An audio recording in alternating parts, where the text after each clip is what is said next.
Hello everyone, कैसे हैं आप सभी लोग। आई होप आप सभी लोग अच्छे होंगे। तो आप लोग सोच रहे होंगे कि ये कहाँ से व्लॉग स्टार्ट है, कुछ समझ नहीं आ रहा। तो एक्चुअली क्या हुआ ना कि आज संडे के दिन मैं व्लॉगिंग करती हूँ। तो संडे का दिन सुबह वाला इतना हेक्टिक हो गया, इतना सारा काम निपटाना था आज, तो सुबह व्लॉगिंग करना ही मैं भूल गई। और टाइम की वजह से मैंने कहा कि अभी अच्छे से हो भी नहीं पाएगा, तो मैंने कहा अभी स्टॉप कर देते हैं, पहले सारा काम निपटा देते हैं। तो बस सारा काम निपटाने के बाद हम लोग सो गए। बहुत ज़्यादा थक गई थी मैं। तो जैसा ही किचन भी पड़ी हुई थी, सामान भी नहीं समेटा था मैंने, तो सबसे पहले सो के उठने के बाद मैंने किचन समेटी। तो सबसे पहले जितना भी सामान पूरा अपनी किचन की स्लैब में होता है ना, वो देख के इतना दिमाग ख़राब हो जाता है। मैंने कहा सबसे पहले इसको साफ़ कर दूँ। तो साथ में दूध रखा हुआ था, तो मैंने कहा पनीर भी बना लेते हैं, काफ़ी टाइम हो गया था। तो मैंने दूध रखा हुआ था, उसमें मट्ठा डाल दिया और ये हमारा पनीर रेडी हो गया। बच्चों को दोनों को खाना दे दिया था। शाम के टाइम सो के उठने के बाद भूख लगाती है, तो ये इसको कढ़ी बहुत पसंद आई थी। आज मैंने पहले की व्लॉग्स में बताया है कि संडे में होता है, हमारे पास टाइम रहता है, तो मैं कढ़ी बनाना प्रेफर करती हूँ संडे के दिन। बस उसके बाद शाम की चाय भी मैंने रख दी थी। मैंने कहा जैसे किचन साफ़ होती रहेगी, बगल में चाय भी बन जाएगी हमारी।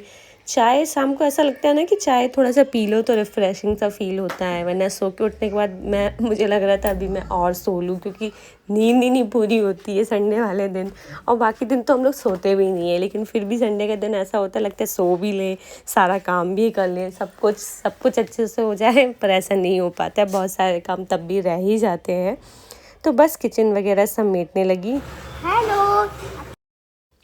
बस पनीर मेरा बन गया था। बहुत बिल्कुल फ्रेश पनीर लगता है ये वाला। जब आप घर पे पनीर बना के खाओगे ना, बहुत टेस्टी पनीर लगता है।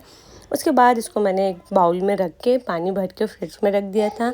चाय जो बनाई थी वो चाय भी बहुत अच्छा लग रहा था। चाय पीने के बाद उसके बाद थोड़ा सा रिफ़्रेशिंग सा फ़ील हो रहा था।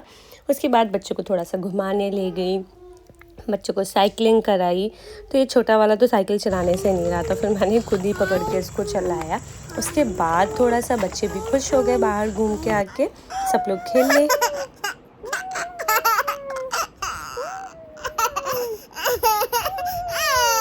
देन अराउंड 7 और 8 के बीच में मैं पढ़ने बैठ गई। एक्चुअली आज सुबह में कोई भी पढ़ाई नहीं हुई थी मेरी, तो मैंने कहा अब पढ़ लेती हूँ। तो मेरी अभी गायनी में पोस्टिंग हो रही है। तो मैं बता दूं जिन लोगों को नहीं पता हो, मैं एक बीएमएस इंटर्न हूँ। मेरी अभी एलोपैथ की इंटर्नशिप चली है, जिसमें मैं गायनी डिपार्टमेंट में पोस्टेड हूँ। तो मैंने यूटीआई की डिसीज़ कुछ पढ़ी। उसके बाद जो हम लोगों का ब्रेक होता है, मतलब मम्मा लोगों का ब्रेक होता है ना, वो ये वाला ब्रेक होता है। मतलब बीच बीच में बच्चे आके थोड़ा सा डिस्टर्ब करते रहते हैं, तो हमारे लिए ब्रेक यही है। तो इसमें हम लोग रिफ़्रेश हो जाते हैं। बच्चे बीच में आते हैं, थोड़ा डिस्टर्ब करते हैं, ये हमारे लिए रिफ़्रेशमेंट भी हो जाता है, थोड़ा सा ब्रेक भी हो जाता है। तो बच्चों का ना ये फ़ोन मेरे छोटे वाले का फंस गया था, तो वो आके बोलते हैं मम्मा मेरा फ़ोन। तो मैंने उसका फ़ोन बड़े वाले बेटे से निकलवाया, उसका फ़ोन लेके वो लोग निकल गए। देन टॉपिक कंप्लीट करने के बाद 9 दुर्गा चले और मंदिर ना जाए, ऐसा हो ही नहीं सकता। तो हम लोग रेडी होके गए मंदिर। मंदिर में भजन हो रहे थे, भगवान जी की आरती वगैरह हम लोगों ने अच्छे से की। प्रसाद में आज पूरी सब्जी और खीर थी, तो सब लोगों ने खाया। मैंने ना सोयाबीन गला के रख गई थी कि शाम को पुलाव बना लूँगी, लेकिन पेट वहीं पर ही सारा भर गया पूरी सब्जी खा के। उसके बाद बच्चों को दूध दिया, तो आज ये लोग बोलने लगे कि मम्मा चॉकलेट वाला फ्लेवर डाल के दे दो। तो ये थोड़ा सा डाल दिया, कभी कभी डाल देते हैं, बच्चों के मन की भी चीज़ें कर देनी चाहिए, क्योंकि कभी हम भी बच्चे ही थे। उसके बाद वापस अराउंड 9 और 10 के बीच में मैं दोबारा से पढ़ने बैठ गई थी। तो जो डिसीज़ मैंने मॉडर्न में पढ़ी थी इवनिंग टाइम पे, उसी को मैं आयुर्वेद में पढ़ रही थी कि आयुर्वेद में क्या क्या चेंजेस है, हाउ हम आयुर्वेद के थ्रू कैसे मैनेज कर सकते हो उस डिसीज़ को। तो एक्चुअली पढ़े तो हमारे ये सारे सब्जेक्ट्स हैं। मेरे 3rd ईयर में गायनी रहती है, हमारे बीएमएस में 3rd ईयर में गायनी रहती है। तो बट क्या होता है ना, भूल जाते हैं चीज़ों को। तो मेडिकल एक ऐसी फील्ड है जब आपको बार बार रिवाइज़ करते रहना होता है चीज़ों को, वरना आप भूल जाते हो। बस रिवाइज़ करने के बाद अपना स्टडी सेशन कंप्लीट करने के बाद मैं सो गई थी। मतलब ये समझ लो 11 या 12 बजे तक ही सोए होंगे हम लोग, सब लोग। बच्चे भी खेल रहे थे, तब तक टीवी वगैरह देख रहे थे। तो आज ना बहुत लेट टाइप का हो गया था सोने में। और ये था कि संडे का दिन है, तो चलो ठीक है चिल्ली मारते हैं सब लोग, तो थोड़ा लेट हो गया। गुड मॉर्निंग एवरीवन, कैसे हैं सब। यार आज लेट हो गया। अब मैं व्लॉगिंग बाद में करूँगी, पहले सबसे पहले खाना वाना वगैरह रेडी कर रही हूँ, क्योंकि लेट है। अराउंड टाइम मैं बता दूँ, बताओ सुबह का टाइम है ये। अब मैं लेट सोने की वजह से ना मैं लेट ही उठी और अब ना ठंडक मौसम हो रहा है तो ना सुबह पता भी नहीं चलता है कि सुबह हो गई है। अब मैंने सोचा मैं अलार्म लगा लूँ क्योंकि ऐसा ना 2-3 बार हो गया है तो बहुत डिफ़िकल्ट हो जाता है फिर कम समय में सारी चीज़ों को मैनेज करना। तो फिर मैंने डिसाइड किया कि इस जल्दी से हलवा ही बना देते हैं। तो ठीक है, क्योंकि मेरे बच्चों को पसंद भी है हलवा और जल्दी भी बन जाएगा। तो मैंने फटाक से सबसे पहले हलवा बनाया, उसके बाद मैं खुद जाके नहा भी ली। मैंने कहा जब वॉशिंग मशीन में भी कपड़े ये मैंने डाल दिए थे एक्सप्रेस में नहाने जाने से पहले हलवा बंद करके, तो कपड़े भी एक्सप्रेस में जल्दी हो जाते हैं तो कपड़े भी मैंने डाल दिए। कभी कभी होता है कपड़े डाल पाती हूँ, कभी कभी वॉशिंग मशीन में ही डले रह जाते हैं तो वापस आके मैं अपने कपड़े डाल देती हूँ धूप में, जब तक 2 बजे तक धूप रहती है हमारे यहाँ। उसके बाद ना हस्बैंड का आज फास्ट रहता है तो मैंने मखाने को फ्राई करके उनके लंच के लिए रेडी कर दिए और अपने लिए खाना, बच्चों के लिए खाना, सोयाबीन जो रात में फुला के रखी थी ना उसी को ही आज मैंने सोचा उसकी सब्ज़ी बना लेते, तो सोयाबीन की सब्ज़ी और राइस बनाए थे। तो बस खाना वगैरह रेडी करने लगी। सुबह का टाइम तो ना इतनी जल्दी भागता है, इतनी तेज़ी से भागता है, मतलब 5-5 मिनट मुझे पता नहीं चलता कब मेरा टाइम हो गया। उसी में बच्चे भी थोड़ा सा ये रहता है, उनको भी कुछ ना कुछ देना होता है, कभी कुछ मांग रहे हैं, कभी कुछ मांग रहे हैं, स्कूल के लिए रेडी करना होता है, लंच, वाटर बॉटल। तो सुबह का टाइम तो इतना बिजी हो जाता है ना हर मदर के लिए, क्योंकि सबके बच्चे स्कूल जाते हैं, सबके हस्बैंड ऑफिस जाते हैं, सब लोग अपने अपने काम के लिए रेडी होते हैं। तो बस मैंने हस्बैंड का भी लंच पैक कर दिया, सब्ज़ी में मसाले वगैरह डाल दिए। तो जैसे मैं सोयाबीन की सब्ज़ी बनाती हूँ ना तो इसमें जो गरम मसाला का टेस्ट है ना वो बहुत अच्छा आता है। तो बाकी सब मसाले तो अपनी जगह हैं बट गरम मसाला ज़रूर मैं डालती हूँ। उसके बाद बस संडे को मैंने हेयर वॉश किया हुआ था तो फिर मैंने कहा चलो ऑयलिंग कर लेते हैं बालों की, क्योंकि मेरे बाल ओहो बहुत ही ज़्यादा रफ़ हैं, बहुत ज़्यादा ड्राई हैं। मतलब अगर आयुर्वेद की भाषा में बोलूँ तो वातज प्रकृति के मेरे ऑयल लगाने से ना थोड़ा सा मैनेज करना ईजी हो जाता है बालों को, वरना बहुत ज़्यादा उड़ते हैं बाल।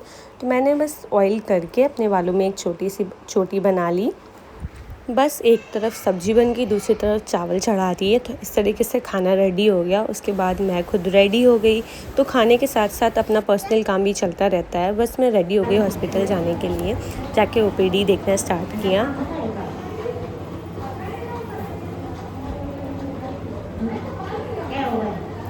क्या दिक्कत हो रही है आपको? पेट में दर्द हो रहा है? कहाँ पर दर्द हो रहा है?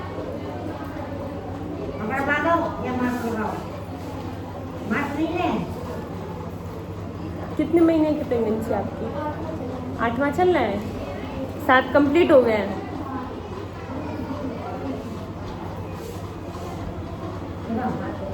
जांच दिखाओ अपने। ये जांचें थोड़ी हैं, तो पर्चे हैं। जांचें दिखाओ। आखिरी बार महीने की डेट क्या है? आखिरी बार महीना कब आया था आपका? 27 फरवरी को आया था।